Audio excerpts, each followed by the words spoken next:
Good afternoon. Good afternoon. As you said, milk is a bad for health. There are four white things: maida, Yeah. sugar, salt. Milk, maida, sugar and salt. Milk is also not Yeah, good. I knew that question will come. Milk is a poison, I'll tell you why. It's a very long story, but I'll make it short. Milk by definition, हम किसी भी चीज़ को अगर पहचानना है तो उसका एक वर्णन करना चाहिए. तो मैं दूध का वर्णन करने जा रहा हूँ. Milk by definition is a liquid, easily digestible, sterile suspension of carbohydrate, protein, vitamin, mineral, fat and in water. And the ingredients are arranged in the proportion to the needs of the infant of that species. इसका मैं हिंदी में अनुवाद करूं तो दूध एक ऐसी चीज़ है जो लिक्विड है, जो शुद्ध है, जिसमें कार्बोहाइड्रेट, प्रोटीन, फैट, विटामिन और मिनरल का समावेश है पानी में, और इनका जो प्रपोर्शन है, जो इन सब चीज़ों का जो प्रपोर्शन है वो उस स्पीसीज के शिशु के अनुकूलता के अनुसार ही बना है. मतलब भैंस का दूध भैंस के लिए अनुकूल, गाय का दूध गाय के लिए अनुकूल, बकरी का दूध बकरी के लिए अनुकूल और इंसान का दूध इंसान के लिए अनुकूल. और इसने कुदरत ने ये खुराक बनाया ताकि वो शिशु जब तक बड़ा हो जाए, that little infant of that species becomes grown up and is able to find and eat adult food. He is given ready-made food in an easily digestible manner. That is the definition of milk. अब इंसान जब जन्म लेता है वो अपनी माँ का दूध लेता है. He takes his mother's milk. After 2 years, his mother get tired of feeding him. She says, now I give him milk from the outside. And she brings buffalo's milk and she feeds the child buffalo's milk. That child is so small and a buffalo's child is so big. The buffalo's milk contains so much protein, so much fat, because the buffalo has to grow to 2,500 pounds. A little baby gets this milk, he can't digest it, it becomes fermented and he vomits. So as soon as he vomits, you take him to the pediatrician and the pediatrician says, I think he has got gastroenteritis, and you give him medicines. You give him an antibiotic. He takes antibiotic, he becomes more weak. Again you give him milk, again he gets loose motions, again you go to the pediatrician, and his childhood is ruined with antibiotics and medicines. उसके बाद अगर उसको ये दूध पेट में कुछ नहीं हुआ तो वो खून में जाएगा, खून में हजम नहीं होगा तो उसका बलगम बनेगा. और बलगम is mucus and mucus must get out of the body, so it comes to the nose. And it starts to come out from the nose, and we call that cold. The child has got a cold, so you take again pediatrician and he gives medicine for cold. If the cold is so bad, it becomes a cough, it becomes asthma, it becomes skin eczema, it becomes white discharge in a grown-up lady, it becomes loose motions in a grown-up young adult, and mucus will come out. If you block it from here, it will come out from there. If you block it from there, it will come out from there. If you don't let it come out from anywhere, it will build the pressure and your blood pressure will go up and diabetes will go up. Now, nobody recognized that this is all because you can't digest milk.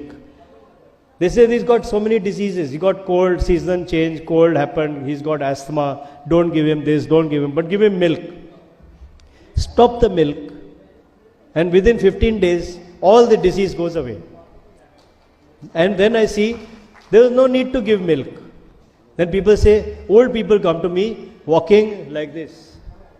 And I say, what's the matter? I got very severe arthritis. Then I ask them, what do you eat? I have 2 cups of tea in the morning. How much milk in the tea? Is a full milk. Why full milk? Doctor said, I need calcium for my arthritis. I said, how many years you drinking milk? He said, from childhood. I said, this arthritis came in spite of drinking milk. I said, have you ever thought of stopping milk? He says, no, my doctor said you have to drink milk for calcium. मैंने उसको कहा, आप मुझे जाओ और बाहर जाके बोलो, मुझे 10 लोग दिखाओ जो दूध पीते हैं जिनको आर्थराइटिस नहीं है, और मैं आपको 10 लोग बताऊंगा जो दूध नहीं पीते हैं और उनको आर्थराइटिस नहीं है. They can't find one person. And after that I decide that milk is poison. Milk is not poison if it comes from your mother. If it comes from someone else's mother, it's poison. Some other animal is poison. This is not the end of the story. Now milk is a business. आज दूध एक business बन गई है, dairy बन गई, और dairy में एक गाय या एक भैंस को एक मशीन माना जाता है. ये दूध बनाने वाली मशीन, इसके 35 लीटर आते हैं, इसके 45 लीटर आते हैं, इसके 45 litres you get in a day. So the buffalo is given injection so it become pregnant. Those hormone injection make her pregnant. When she become pregnant, she is given injection so that she carry the pregnancy for full time. When the baby is born, she is given injection to make more milk. When she make more milk, the udder becomes so big.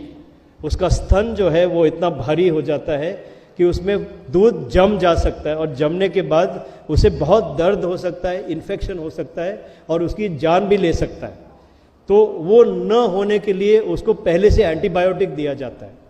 अब बच्चा पैदा करने के लिए hormone, दूध पैदा करने के लिए हार्मोन, और कंजेशन से बचने के लिए एंटीबायोटिक, ये तीनों चीज़ दूध में आती है. और वो दूध हम पीते हैं, और हमें वो हार्मोन्स मुफ्त में मिलते हैं. और फिर आज अगर आप देखो तो कैंसर कहाँ होता है?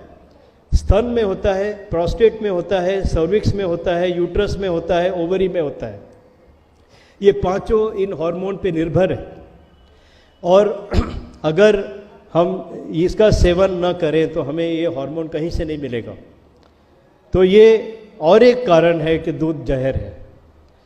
तीसरा, वो दूध जो बनता है वो दूध हमें जैसा था वैसा नहीं मिलता है. फैक्ट्री में उसको गर्म किया जाता है क्योंकि वो कीटाणु मारना चाहते हैं.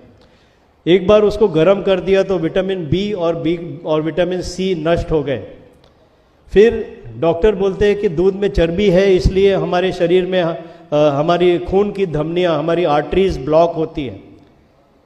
सो दूध की चर्बी निकालो, तो उसको दूध की चर्बी को निकाला जाता है. Skim milk, we remove the fat from the milk. When you remove the fat from the milk, all the vitamins dissolved in the fat are also gone. Vitamin A, D, E and K. So now what has been removed?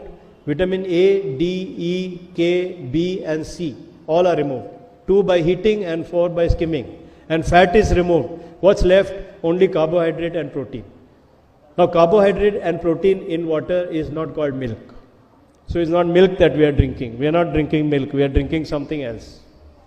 So, I hope that answers your question. Yeah. What will you say about lassi and dahi? Lassi and dahi. That's my point. एक लस्सी बनती है सीधा दूध से, दूसरी लस्सी बनती है सीधा गांव में दूध गर्म किया, उसको रेड किया, लाल किया, उसको मिट्टी के बर्तन में गर्म किया, उसके बाद जमाया. Is it harmful for the body? ना. दही, अगर दूध शुद्ध है, अगर दूध शुद्ध है सर, दूध शुद्ध है. नहीं, एक मिनट. दही लस्सी दूध से बनती है ना? yes. बस तो दूध की बात पहले करनी पड़ेगी. yes. अगर दूध शुद्ध है, आप गांव में रहते हैं, आपकी गाय है, आपने उसको कोई दवाई नहीं, कोई हार्मोन नहीं दिया, कुछ नहीं दिया, वो खुशहाल से बच्चा पैदा किया और उसने दूध दिया और उसका एक्स्ट्रा दूध आपने ले लिया, तो वो दूध जायज़ है. वो दूध को लस्सी में परिवर्तित करो, दही में परिवर्तित करो, पनीर में परिवर्तित करो, तो वो हजमे के लिए आसान है. लेकिन इंसान को मेहनतू होना पड़ेगा. जो शारीरिक श्रम करता है वो उसे हजम कर सकता है. जो बैठ के पीता है उसको नहीं हजम होगी. सो एक तरफ इंसान को श्रमिक होना है, शारीरिक श्रम, और दूसरी तरफ दूध को प्योर होना चाहिए.